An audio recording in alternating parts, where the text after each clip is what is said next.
Une route de montagne obscure, des phares qui déchirent la nuit d'encre, et soudain une ombre qui surgit des ténèbres. Pour Chloé, ambulancière dans un village perdu des Vosges, cette nuit-là allait changer sa vie à jamais. Elle ne le savait pas encore, mais elle venait de sceller un pacte silencieux avec la nature la plus sauvage, un pacte de sang et de secret qui, des mois plus tard, reviendrait la confronter à la frontière ténue entre la vie et la mort. Accrochez-vous, car ce que vous allez entendre dépasse l'imagination et prouve que la loyauté la plus féroce ne se trouve pas toujours chez les humains. Chloé a grandi à Rochebrume, un hameau niché au creux des montagnes vosgiennes, dont la gloire passée reposait sur l'exploitation forestière. Aujourd'hui, le village se mourait doucement, les scieries avaient fermé, laissant derrière elles des carcasses de bâtiments et une poignée d'habitants, trop âgés ou trop attachés à leurs racines pour partir. Élevée par son grand-père Étienne, un ancien garde-chasse au regard perçant et aux mains burinées, Chloé avait appris à lire la forêt comme un livre ouvert. Après la mort de sa mère, emportée par la maladie, Étienne était devenu son ancre, son univers.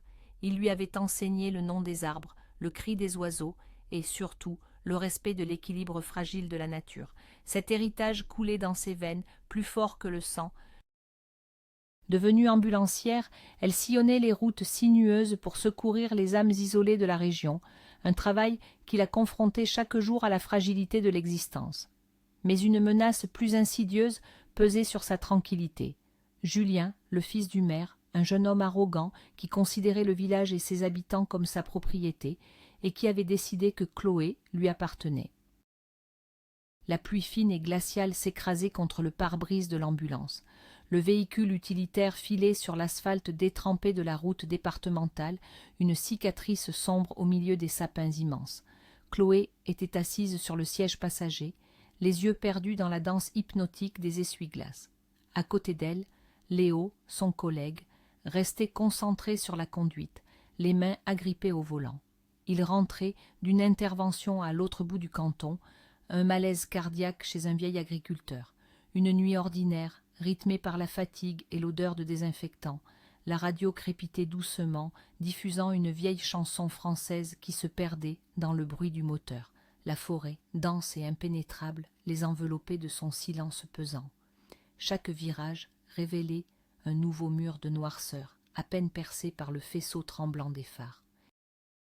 Chloé frissonna, pas seulement à cause du froid qui s'infiltrait dans l'habitacle, mais à cause de ce sentiment d'isolement total, comme s'ils étaient les seuls survivants dans un monde endormi sous un déluge d'automne. Soudain, une forme fauve traversa le halo de lumière. Un éclair, une masse de muscles et de fourrure. Léo jura et écrasa la pédale de frein. Les pneus crissèrent sur la chaussée humide, un son strident qui déchira le silence de la nuit. L'ambulance fit une embardée, le train arrière chassant dangereusement vers le bas-côté avant de s'immobiliser en travers de la voie. Le cœur de Chloé martelait sa poitrine. Le silence qui suivit fut encore plus assourdissant que le vacarme. Pendant une seconde, personne ne bougea, le souffle coupé.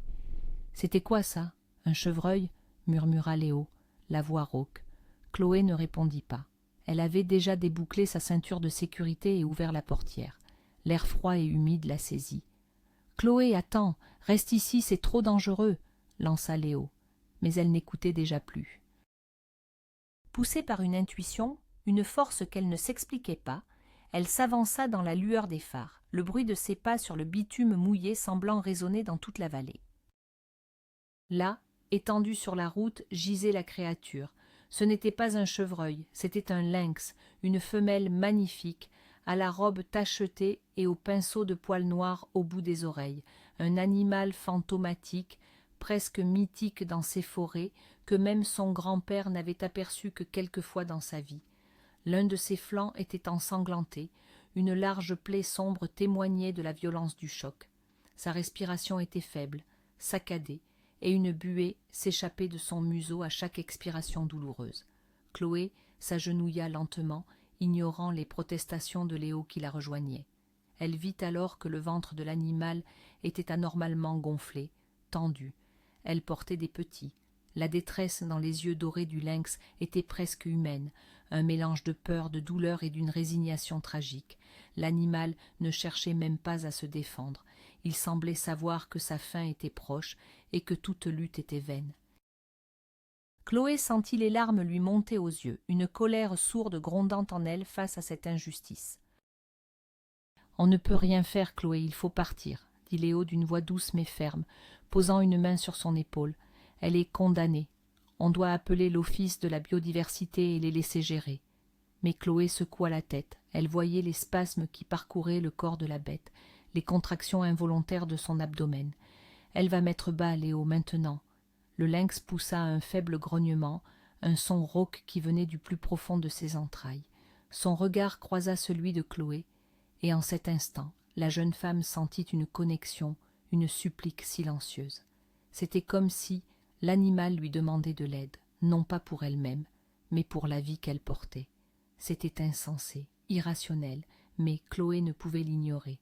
« Je ne la laisserai pas mourir seule, pas comme ça, » murmura-t-elle plus pour elle-même que pour son collègue.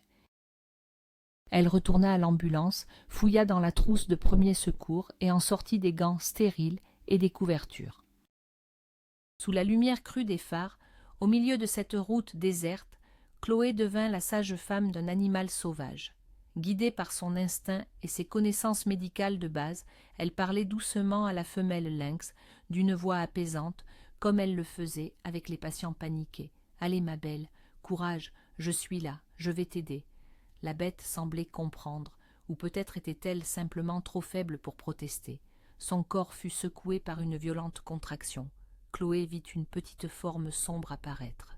Elle l'aida à sortir, un minuscule corps recouvert de sang et de liquide amniotique. Mais il était immobile, sans vie. Un deuxième suivit, tout aussi inerte. Le désespoir serra la gorge de Chloé. La mère lynx semblait s'épuiser, son souffle devenant de plus en plus erratique. Léo se tenait en retrait, muet et impuissant, comprenant qu'il assistait à une scène à la fois tragique et sacrée, un drame intime de la nature. Alors qu'elle croyait que tout était fini, une dernière contraction, plus faible que les autres, agita le corps de la mère. Une troisième petite créature apparut. Chloé la prit délicatement dans ses mains gantées. Pendant une seconde, elle crut à un autre échec. Mais soudain le petit corps frémit. Un minuscule hoquet, suivi d'un miaulement aigu et fragile qui se perdit dans la nuit. Il était vivant, un survivant. Chloé sentit une vague d'émotion pure la submerger. Au même moment, la mère lynx souleva sa lourde tête une dernière fois. Elle tendit le cou vers son petit, le renifla doucement, puis, son regard doré, se posa sur Chloé. C'était un regard insondable, un mélange de gratitude et d'adieu. Elle passa une langue rêche sur le pelage de son unique descendant, puis sa tête retomba lourdement sur l'asphalte. Ses flancs cessèrent de se soulever. Le silence revint, plus lourd et plus triste que jamais. La forêt avait repris son dû. Chloé resta agenouillée un long moment, les larmes coulant silencieusement sur ses joues, se mêlant à la pluie. Dans ses mains, le petit lynx tremblait, minuscule et vulnérable. Elle l'enveloppa précautionneusement dans une couverture de survie, le protégeant du froid. Léo s'approcha enfin. « Chloé, qu'est-ce que tu vas faire ?» Sa voix était pleine d'une compassion inquiète. « On ne peut pas le laisser ici. » La réponse de Chloé fut immédiate, instinctive. « Je le ramène chez moi. » Léo la regarda, abasourdi. « Tu es folle, c'est un animal sauvage, c'est illégal, il faut le confier à un centre de soins. Il ne survivra pas au trajet, il est trop faible, » rétorqua-t-elle avec une détermination farouche. « S'il te plaît, Léo, ne dis rien, personne ne doit savoir. C'est une promesse que j'ai faite à sa mère. » Il la dévisagea, voyant dans ses yeux une résolution qu'il ne pouvait combattre. Il soupira, passa une main dans ses cheveux et hocha la tête. « D'accord, mais sois prudente, c'est de la folie. » Le trajet du retour se fit dans un silence total, rompu seulement par les faibles couinements du petit lynx blotti dans une boîte en carton sur les genoux de Chloé. Elle le sentait bouger, cherchant une chaleur qu'il ne trouverait plus jamais auprès de sa mère. Arrivée devant la vieille maison en pierre de son grand-père, elle prit une profonde inspiration. C'était la partie la plus difficile. affronter Étienne. Elle entra sans faire de bruit. Une lampe était allumée dans le salon, projetant des ombres dansantes sur les murs lambrissés. Étienne était assis dans son fauteuil en cuir usé, un livre sur les genoux, l'attendant. Il leva les yeux, son regard balayant immédiatement la boîte qu'elle tenait contre elle. Il n'eut pas besoin de poser de questions. Il savait, son visage habituellement si expressif se ferma. « Qu'est-ce que tu as fait, petite ?» demanda-t-il d'une voix grave, dénuée de colère, mais lourde de reproches. Chloé posa la boîte sur la table basse et souleva délicatement la couverture. La petite boule de poils tachetés cligna de ses yeux encore bleus et laiteux sous la lumière. Étienne se pencha, examina la créature d'un œil d'expert. Il ne dit rien pendant ce qui parut à Chloé une éternité. Puis il se redressa et la foudroya du regard. « Tu sais ce que tu as fait. Tu as volé cet enfant à la forêt. Sa place n'est pas ici. C'est contraire à tout ce que je t'ai appris. Il allait mourir, papy. Sa mère est morte sur la route. Elle a été percutée. Je ne pouvais pas le laisser là. » plaida Chloé, la voix brisée. « La mort fait partie de la vie, dans la forêt, » répondit-il durement. « C'est la loi. En le sauvant, tu le condamnes peut-être à une vie pire que la mort, une vie en cage. Il ne sera jamais vraiment libre et jamais vraiment domestique. » Ces mots étaient comme des lames, mais Chloé tint bon. « Alors je lui donnerai une chance. Juste une chance de devenir assez fort. Après, on verra. » Étienne la fixa longuement, un combat intérieur se lisant sur son visage ridé. Il voyait dans les yeux de sa petite-fille la même flamme têtue qui animait sa défunte mère. Il voyait sa compassion, sa douleur, et il ne put se résoudre à la briser davantage. Il poussa un long soupir, un son de défaite et d'acceptation. « Très bien, mais à une condition. Personne, tu m'entends, absolument personne ne doit savoir qu'il est ici. Ce sera notre secret, et tu dois te préparer à l'inévitable. Le jour viendra où il faudra le rendre à la forêt, et ce jour-là sera le plus difficile de tous. » Il se dirigea vers la cuisine, ses épaules un peu plus voûtées que d'habitude. Il revint quelques minutes plus tard avec un biberon et une boîte de lait pour chatons qu'il gardait toujours en réserve pour les hasards de la vie sauvage. Sans un mot, il prépara une première tétée pour le nouveau pensionnaire. Le pacte était scellé. Chloé sentit un immense soulagement l'envahir, mais les paroles de son grand-père résonnaient déjà en elle comme une prophétie. Les premières semaines furent un tourbillon de nuits blanches et d'inquiétude. Chloé nomma le petit lynx Orion, en hommage à la constellation qui brillait dans le ciel la nuit de sa naissance. Il était si fragile. Elle dut le nourrir toutes les 2 heures, jour et nuit, avec le biberon qu'Étienne lui avait donné. Elle installa sa caisse dans sa chambre, à côté de son lit, et le moindre de ses couinements la réveillait en sursaut. Elle apprit à reconnaître ses besoins, la faim, le froid, le besoin de réconfort. Lentement, un lien se tissa entre eux, un lien primaire, presque maternel. Quand elle était de garde, elle confiait Orion à son grand-père, qui, malgré ses réticences initiales, s'occupait du petit avec une tendresse bourrue, grommelant sur cette bestiole, tout en s'assurant qu'elle ne manquait de rien. La petite créature, sentant sans doute cette affection cachée, s'endormait souvent sur ses genoux tandis qu'il lisait près du feu. Orion grandissait à une vitesse stupéfiante. Bientôt, le lait ne suffit plus, et Chloé commença à lui donner de la viande qu'Étienne lui procurait discrètement. Ses yeux bleus de nourrisson virèrent au doré perçant, le regard d'un prédateur. Son pelage devint plus fourni, ses pattes s'épaissirent, révélant les énormes raquettes qui lui permettraient un jour de se déplacer sur la neige. Il devint aussi incroyablement joueur. Il passait ses journées à traquer les pieds de Chloé, à bondir depuis des cachettes improbables, à grimper sur les meubles avec une agilité déconcertante. Ses jeux, d'abord adorables, prenaient une tournure de plus en plus sauvage. Ses griffes rétractiles, bien que rarement sorties, étaient déjà acérées. Ses petites morsures devenaient plus fortes. Chaque jour, il lui rappelait sa vraie nature. Chloé était émerveillée par cette force de la vie, mais une angoisse sourde grandissait en elle. Le garder devenait de plus en plus compliqué. Le secret était un fardeau de plus en plus lourd. Chloé vivait dans la peur constante que quelqu'un découvre Orion. Elle déclinait les invitations de ses rares amis, ne laissait plus personne entrer dans la maison. Son monde s'était rétréci à son travail, à son grand-père et au jeune lynx. Quand elle était au travail, Étienne devait enfermer Orion dans la grange pour éviter qu'il ne s'échappe. Le jeune félin détestait cet enfermement. Chloé entendait parfois ses miaulements de protestation en rentrant le soir, et cela lui brisait le cœur. Elle savait que son grand-père avait raison. Cette vie n'était pas faite pour lui. Chaque jour passé avec elle l'éloignait un peu plus de la forêt, tout en le rendant inapte à la vie parmi les hommes. Elle repoussait l'échéance, se mentant à elle-même, se disant qu'elle avait encore un peu de temps. Mais au fond d'elle, elle sentait le temps filer, comme le sable dans un sablier, la rapprochant de la décision qu'elle redoutait plus que tout. La menace ne venait pas seulement de la nature sauvage d'Orion, mais aussi de celle, bien plus prédatrice, des hommes. Julien, le fils du maire, continuait de la harceler. Il la croisait au village au volant de son 4x4 rutilant et la suivait du regard avec une insistance malsaine. Un après-midi, alors qu'elle sortait de la seule épicerie de Rochebrume, il l'accosta. « Alors, Chloé, on se cache?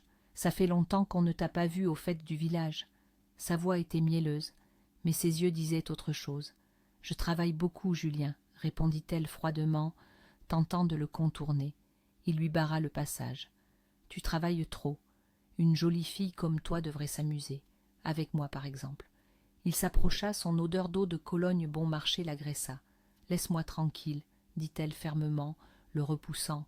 Il rit, un rire sans joie. « Fais pas ta fière. »« Tout le monde sait que tu vis comme une sauvageonne avec ton vieux fou de grand-père. Tu finiras seule. Moi, je peux tout t'offrir. » Il lui caressa la joue. Chloé se figea, le dégoût et la peur lui nouant la gorge. Elle le gifla et s'enfuit, le cœur battant à tout rompre. Quand elle raconta la scène à Étienne, le visage du vieil homme se durcit. « Ce gamin est pourri jusqu'à la moelle, comme son père. Le maire est peut-être puissant ici, mais sa puissance s'arrête à la lisière de ma forêt. Reste loin de lui, petite. Il n'apporte que des ennuis. » Mais il était difficile de rester loin de Julien dans un si petit village. Il semblait être partout.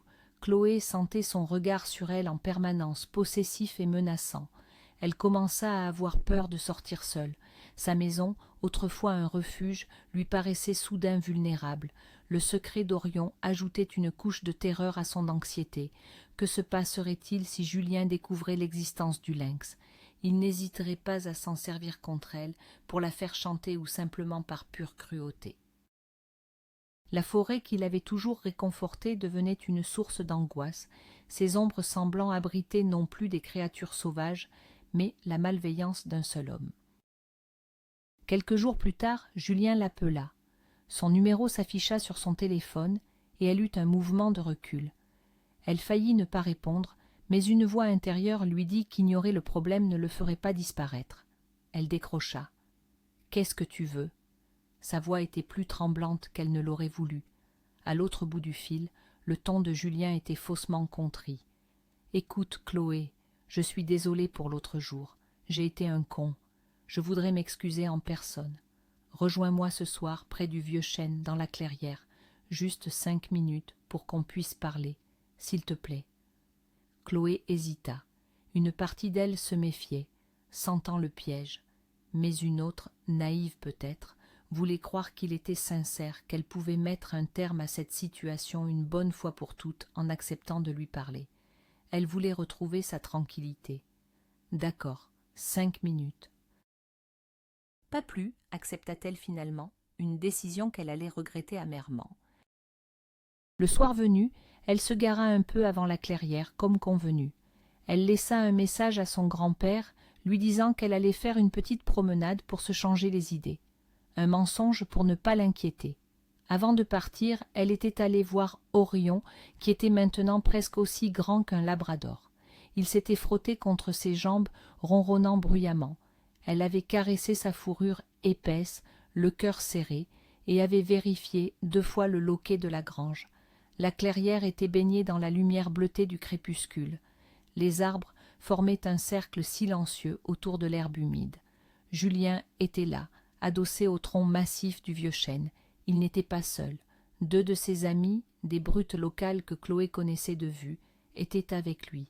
Ils buvèrent de la bière directement à la bouteille. Le piège venait de se refermer. Son sang se glaça. Elle fit demi-tour pour repartir, mais la voix de Julien claqua dans l'air froid. « Tu ne vas nulle part, ma jolie. La fête ne fait que commencer. » Les deux acolytes lui bloquèrent le chemin.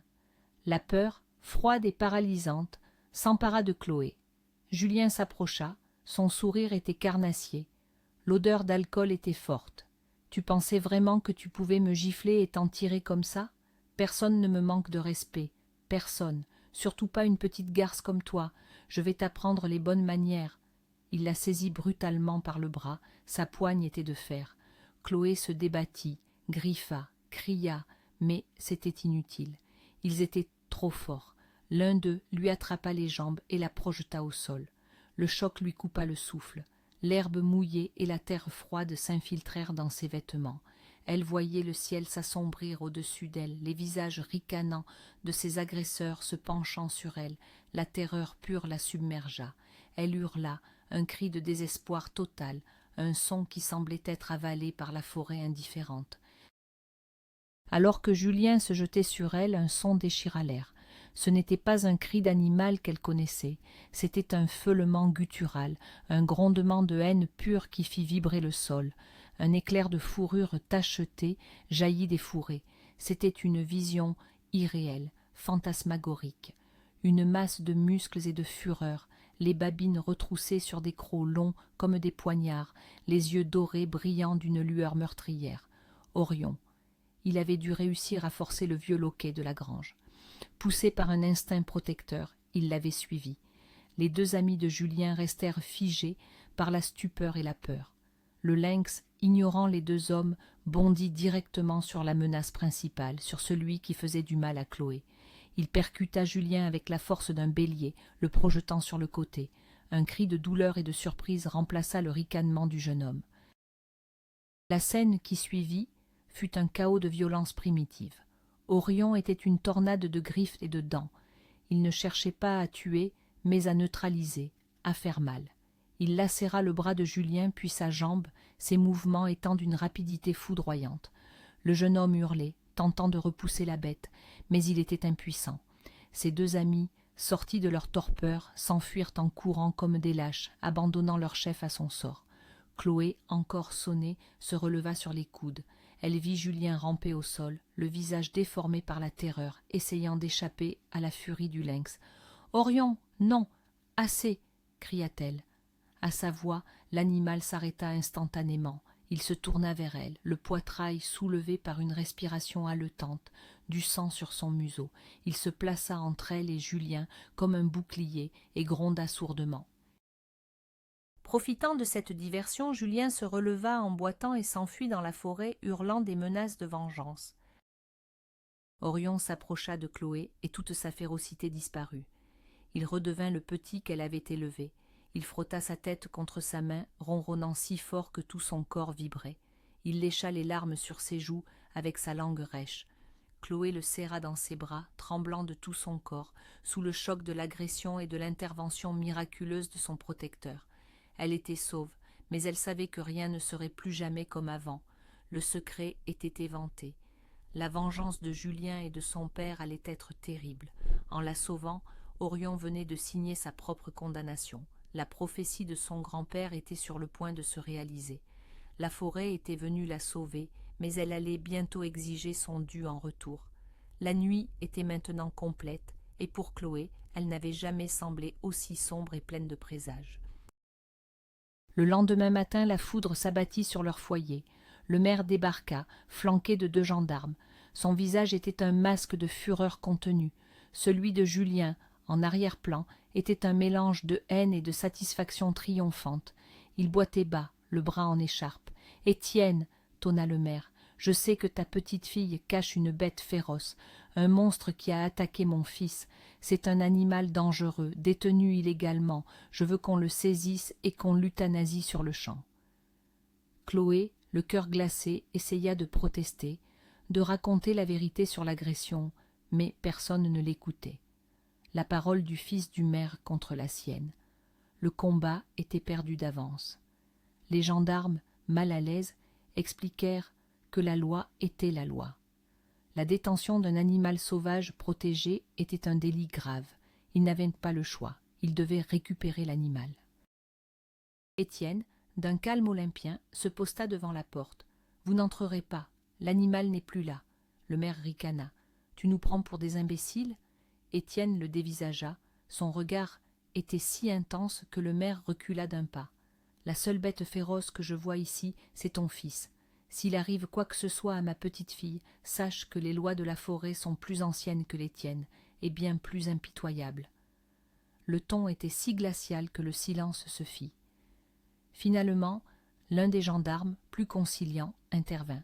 « Écoutez, monsieur, nous devons appliquer la loi, mais nous pouvons vous laisser une chance. Remettez l'animal de vous-même à un centre de soins agréé. Vous avez 24 heures. Passé ce délai, nous reviendrons avec un mandat et nous ne serons pas si compréhensifs. » C'était un ultimatum, un sursis dérisoire. Une fois la voiture du maire et des gendarmes disparue, Chloé s'effondra en larmes dans les bras de son grand-père. La décision était la plus douloureuse de sa vie, mais c'était la seule possible. Il ne livrerait jamais Orion à une cage ou à une seringue. Ils allaient lui rendre sa liberté, sa seule et unique chance de survie. Cette nuit-là, sous une lune pâle, ils préparèrent le départ. Chloé remplit un sac de viande, le cœur en miettes. Orion semblait sentir la tension, l'imminence du drame. Il ne la quittait pas d'une semelle, se frottant contre elle, cherchant un réconfort qu'elle ne pouvait lui donner. Ils le firent monter à l'arrière du vieux pick-up d'Étienne. Le trajet se fit en silence, sur des chemins forestiers chaotiques qui s'enfonçaient de plus en plus loin dans le massif, loin des hommes, loin de Rochebrume. Chaque kilomètre était une torture pour Chloé. Elle était assise à l'arrière avec Orion, sa main enfouie dans sa fourrure épaisse, essayant de graver dans sa mémoire la sensation, l'odeur, la présence de cet être qui était devenu une partie d'elle-même. Étienne arrêta finalement le véhicule au cœur d'une vallée reculée, un sanctuaire sauvage que lui seul connaissait. Le silence n'était rompu que par le murmure d'un torrent et le bruissement du vent dans les arbres. « C'est ici, dit-il doucement. Ici, il aura une chance. Le gibier est abondant et les hommes ne viennent jamais. » Chloé ouvrit la portière. Orion sauta à terre, curieux, humant l'air chargé des odeurs de la forêt, son véritable foyer. Il semblait déjà différent, plus alerte, plus sauvage. Chloé s'agenouilla et le prit une dernière fois dans ses bras. « Sois prudent, mon grand, survis, sois libre. » Elle enfouit son visage dans son cou, retenant un sanglot qui menaçait de la déchirer en deux. Elle se releva et recula. Orion la regarda, pencha la tête, semblant ne pas comprendre. « Va !» lui lança Étienne d'une voix forte. Le lynx hésita, fit quelques pas vers Chloé, puis se tourna vers la forêt. Il la regarda une dernière fois, un long regard doré qu'elle n'oublierait jamais, puis il se retourna et disparut dans les ombres, silencieux comme un fantôme. Les mois qui suivirent furent vides et silencieux. La maison semblait immense, sans la présence chaotique et vibrante d'Orion. Chloé se jeta à corps perdu dans son travail, enchaînant les gardes pour ne pas penser. Le souvenir de son ami sauvage la hantait. Chaque fois qu'elle prenait une route forestière, elle scrutait la lisière des bois, espérant apercevoir une silhouette tachetée. En vain. Julien, quant à lui, se tenait à distance, mais elle sentait sa haine la suivre comme une ombre. Il ne lui pardonnerait jamais l'humiliation. La seule lueur dans cette période sombre fut Léo. Il avait deviné une partie de la vérité et n'avait posé aucune question, lui offrant un soutien silencieux et indéfectible. Leur amitié se transforma lentement en quelque chose de plus profond. Il parvenait à la faire sourire, à alléger un peu le poids qui pesait sur son cœur. Il était son lien avec un monde normal, un monde où les animaux sauvages ne devenaient pas votre famille pour ensuite vous être arrachés. Un matin d'hiver, alors que la neige recouvrait le paysage d'un manteau blanc et silencieux, Étienne partit pour une de ses tournées d'inspection habituelles dans le secteur de la vallée où ils avaient libéré Orion. Il avait pris l'habitude d'y aller de temps en temps, officiellement pour surveiller le territoire, mais Chloé savait qu'il allait en réalité déposer discrètement des morceaux de viande au cas où. Il promit de rentrer avant la tombée de la nuit, mais la nuit tomba. et Étienne n'étaient pas rentrés. Chloé essaya de se raisonner. Il connaissait la forêt mieux que personne. Il avait dû être retardé par la neige ou trouver refuge dans une vieille cabane de chasseurs. Mais au fond d'elle, une angoisse terrible commençait à grandir.